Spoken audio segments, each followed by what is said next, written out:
I'm joined today by Colonel Douglas Macgregor to go through some of the biggest stories in the news. Colonel Macgregor, thank you for joining me again.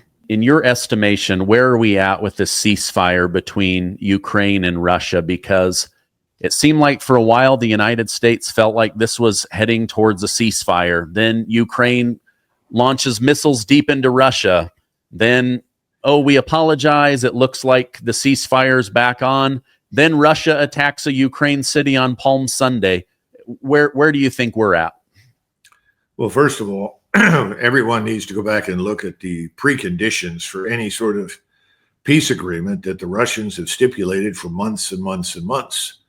They're very straightforward: denazification, neutralization, a legitimate leadership in Kiev, and ultimately neutrality for Ukraine. Now, there is no legitimate government today in Kiev. This is a criminal regime that canceled elections, that's put itself permanently into power, and is kept there by a vicious, corrupt, and dangerous secret police establishment. If you simply listen to what this Ukrainian regime says and about the Russians and then apply it to the Ukrainians, then you get the truth. You're dealing with a regime that has shut down all political opposition parties. You're dealing with a regime that has taken direct action against churches, particularly the Orthodox Christian Church.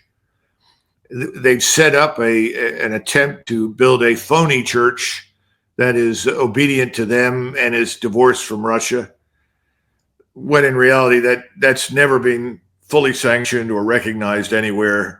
But again, people have been paid off and certain things have happened. I think the problem we're up against is that no one really listens to the Russians. And then we walk in and say, well, let's have a ceasefire. The Russians say, to what purpose? And we say, well, to stop the killing. Well, as far as they're concerned, a ceasefire, based on their experience, simply presents an opportunity to the Ukrainians to rapidly rebuild, reconstitute, and renew the fight.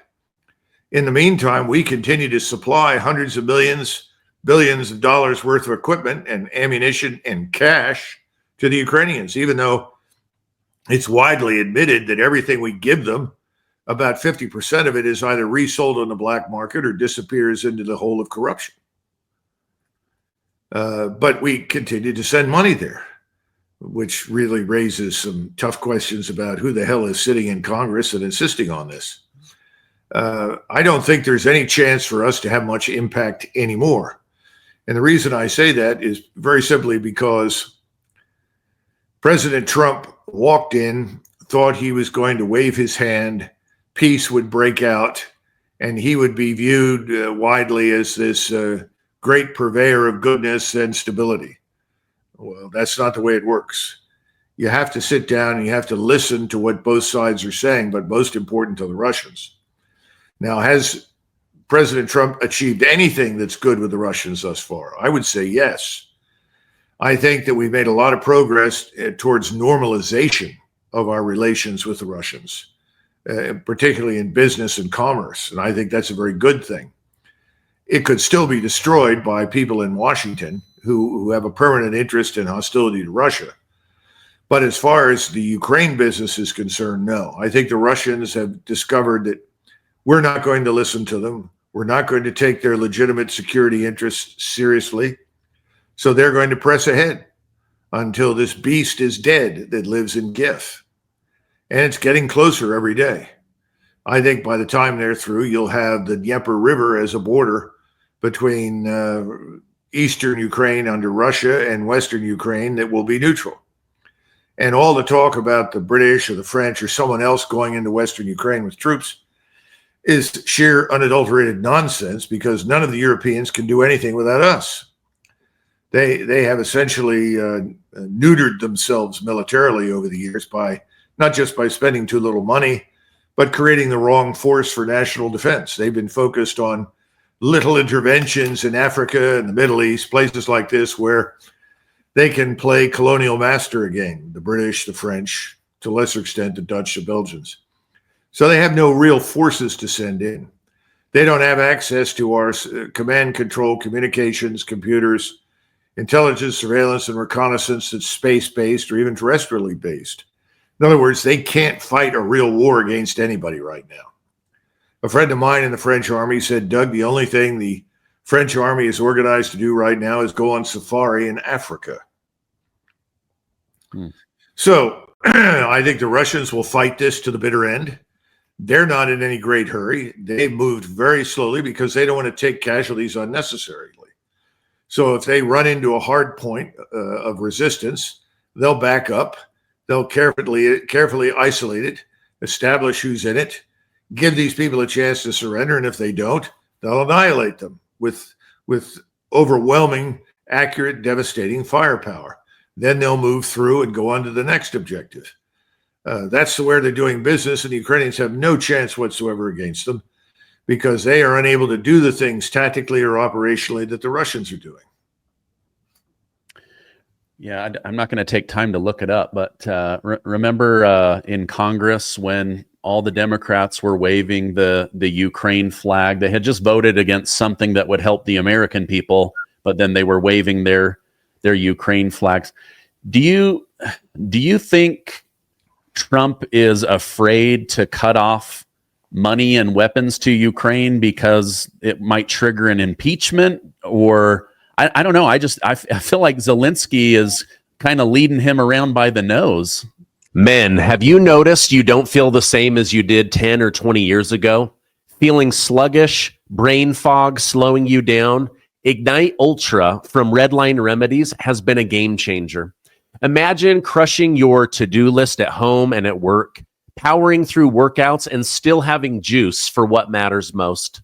Today's food, drinks, and the overuse of plastic is turning men into estrogen factories. Extra weight on their belly, low energy, low libido. It's actually making men age faster than they should. Most men wouldn't settle for a weak power drill, so why settle for low energy? And ladies, most men won't see a doctor about this, but this can help unlock their testosterone while blocking estrogen. Plus, it helps with inflammation in the prostate and health of the bladder, all things men need as they age. Redline Remedies is a USA no-filler company that uses the scientifically backed dose you need. Ignite Ultra helps block extra estrogen in the body, frees up your testosterone, calms your nervous system, fuels male hormones, and strengthens your endocrine system while boosting libido. Men, your hormones are under attack. Ignite Ultra is how you fight back. I want you to visit Redline Remedies or snap the QR code. Make sure you use code Gardner to get an additional 20% off today. Men feel better when their bodies are firing on all cylinders, so give your body what it needs today. Well, Zelensky is part of a three-legged stool. You have Zelensky in Kiev, you have Netanyahu in Israel, and then you have New York City and Washington, the powerful moneyed elites that want war with Russia, and they want war in the Middle East against whomever the Israelis don't like. That's a very powerful triangle politically for President Trump. There's only one way to deal with this sort of thing. It's like you remember as a child, you were cut or something, and your mother took the bandage and ripped it off. Well, he refuses to rip it off. He's trying to pull it up carefully, step by step. That just prolongs the agony. And somebody said, well, how do you stop Netanyahu? Well, you stop sending him weapons and arms and money. That's very simple. He's through. If you can't get access to that, he could do nothing without us. Well, then how do you stop Zelensky? You stop aid, money, cash, equipment. He can do nothing without us. I mean, that's the answer is that simple. But right now, we're unwilling to do either, which presents us with the real possibility that despite good intentions, and I do not doubt President Trump's intentions. I know him, not as well as some other people, but I got a chance to appreciate him up at close range, and I know he's very sincere, and I know he doesn't want war. But that's not enough. Yeah, it's like he can't quite untangle himself, and yet Steve Witkoff was over negotiating with Russia.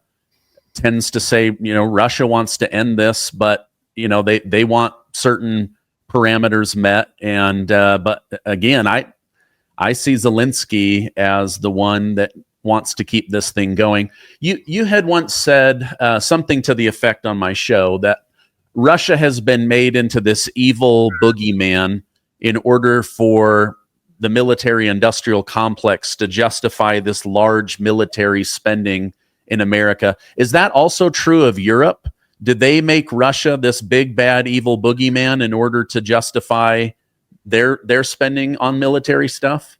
I think in Europe, it's a little more complex. I think you're dealing with this globalist ruling class. What are the globalist objectives? They want regional or world government. They want to eliminate borders. They want to destroy national identity. They want to homogenize Europe into an amorphous mass of people who are obedient to whatever they want them to do. That's the simplest explanation I can come up with. It's failed. The Europeans don't want that any more than we do. They're fed up. They're disgusted. And I think now that the lies are beginning to see daylight, people are beginning to figure out that they have been systematically lied to about a whole range of things, not the least of which is about Russia. The elites say this is our last chance. If we can't convince people that Russia is an enemy and that Russia is the cause of our misfortunes, the populations will eventually turn to us and say, you bankrupted us. You destroyed our economies. You embraced all these conditions for Russian cooperation that were never necessary. Russia is not interested in invading us. Russia wants to do business with us. Now, once that becomes increasingly clear, people like Starmer and Macron and this new man Merz in Berlin, who is just another version of Merkel, only in male clothing, these people are going to be gone.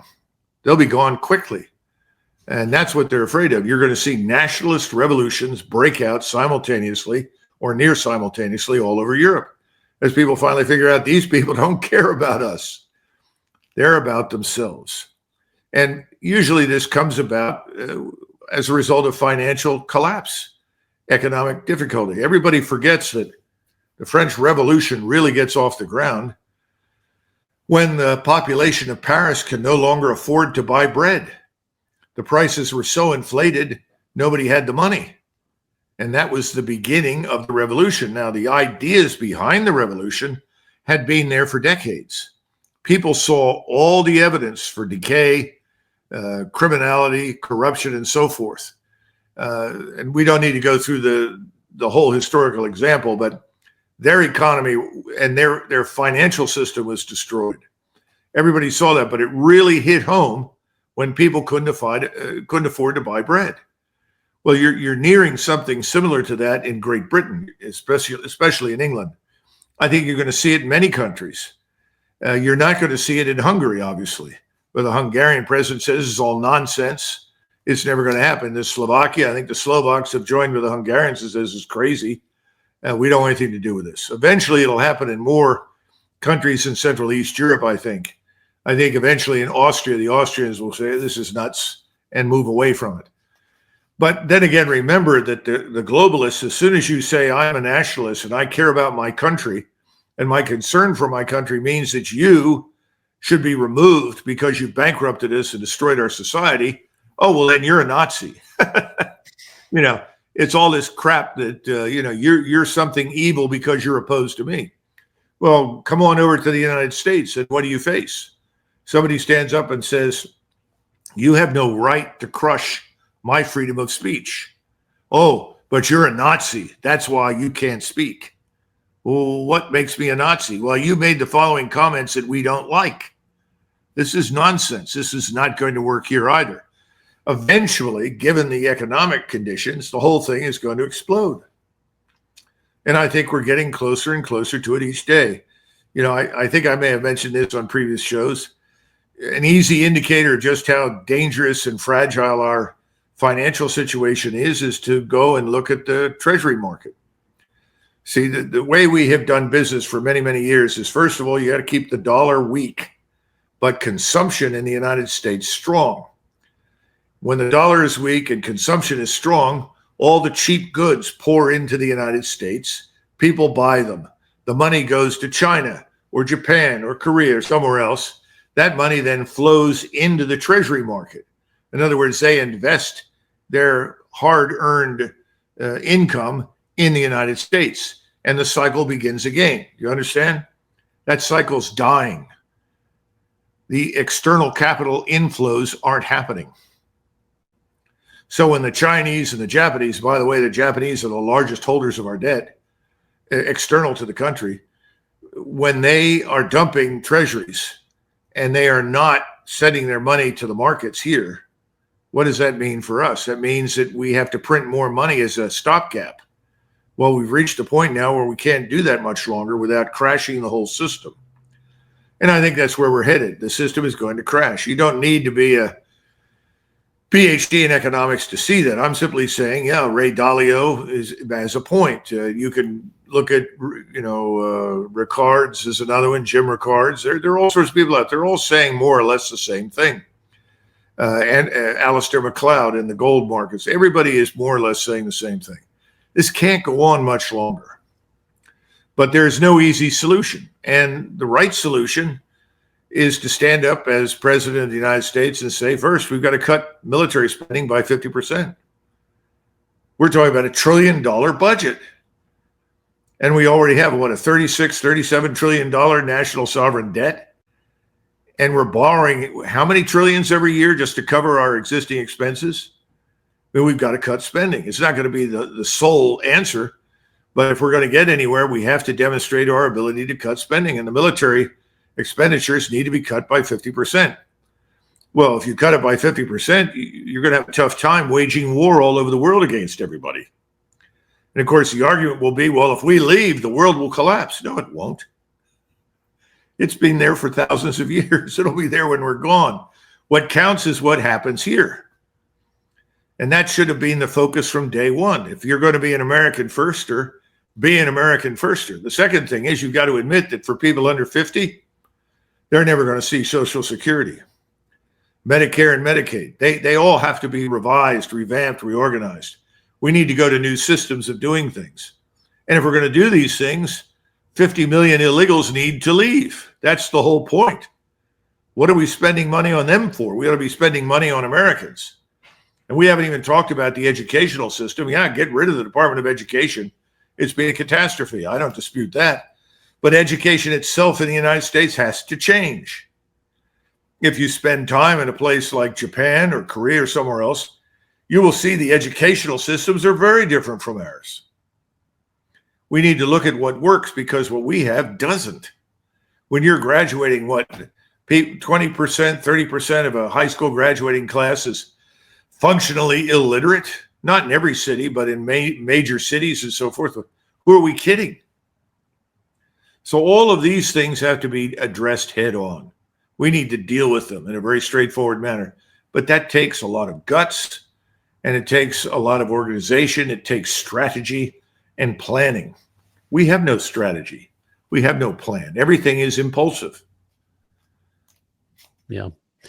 One thing I have found interesting that I think Trump is doing that's different is in the past, administrations have tried to make America look stable and solid, and we pay our bills so that they'll buy those treasuries. And I feel like Trump is going outside of the system, and he's saying, invest directly in American businesses, bring businesses back, like SoftBank of Japan, $200 billion, but they didn't put that into treasuries.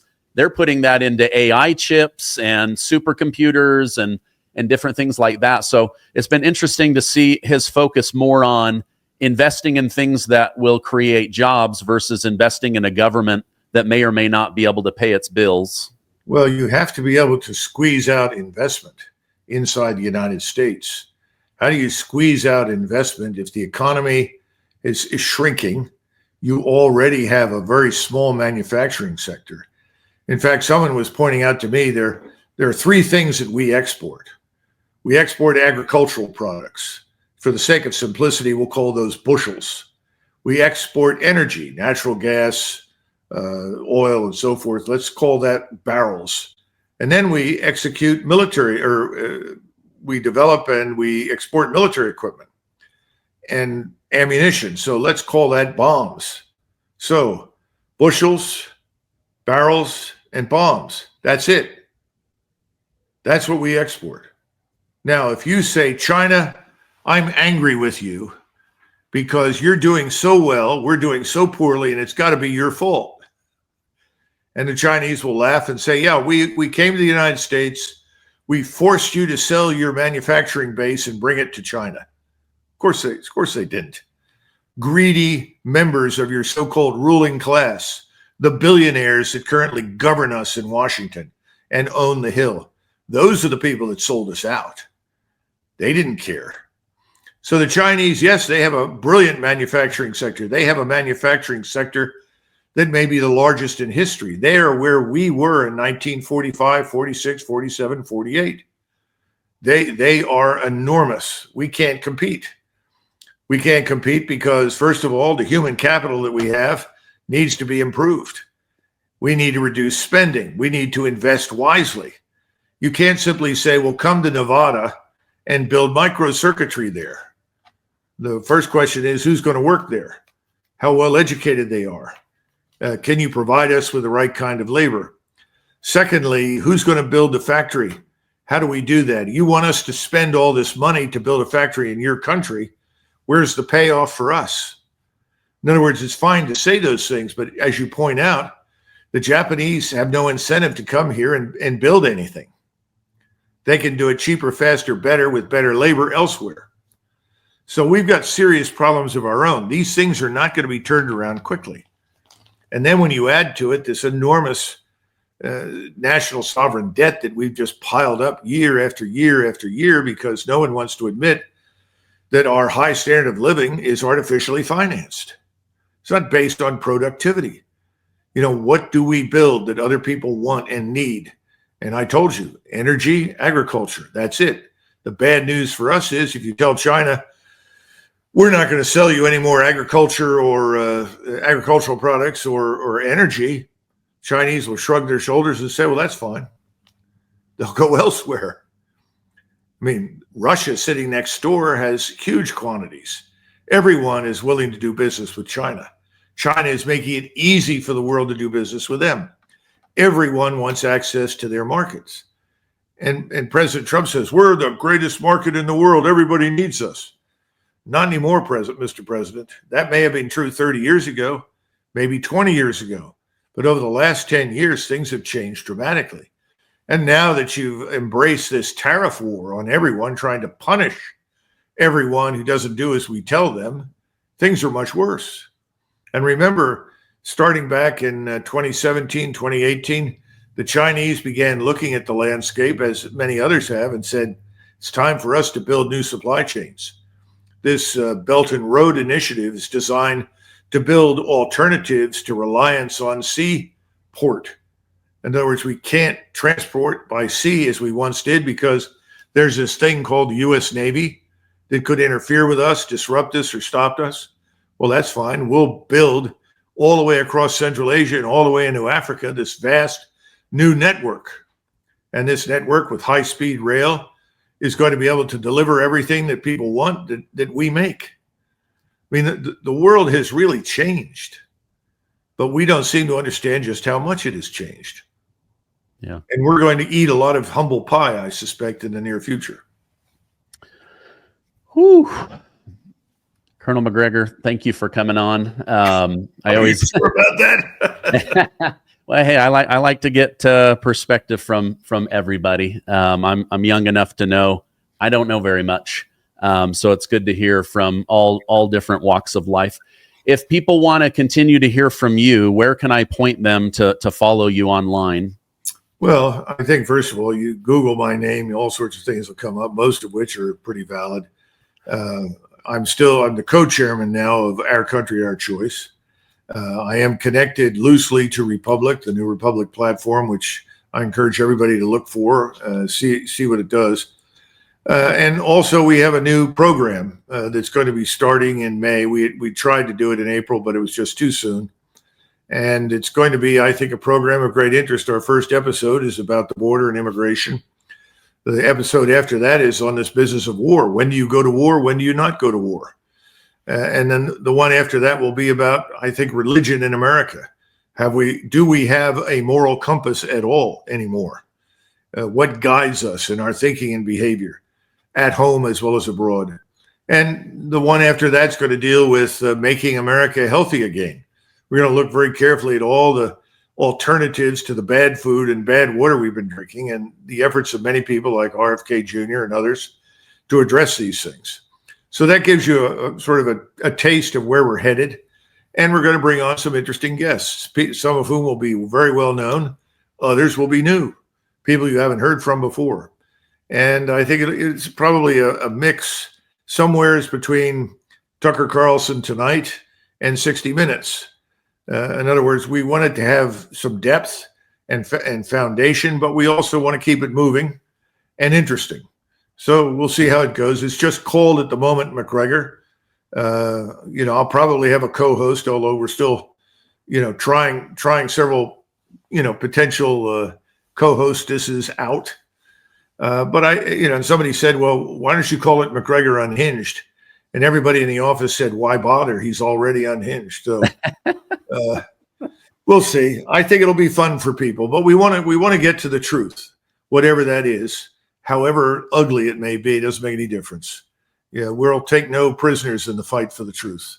That I promise. Okay, well, I look forward to it. I love those deep dives that open my eyes and teach me new things. So I'm going to put those links down below so that people can get there easily. Thank you so much for coming on. We'll have you on in the future. I hope you have a great rest of your day. Hey, thanks very much, Stephen. Bye-bye.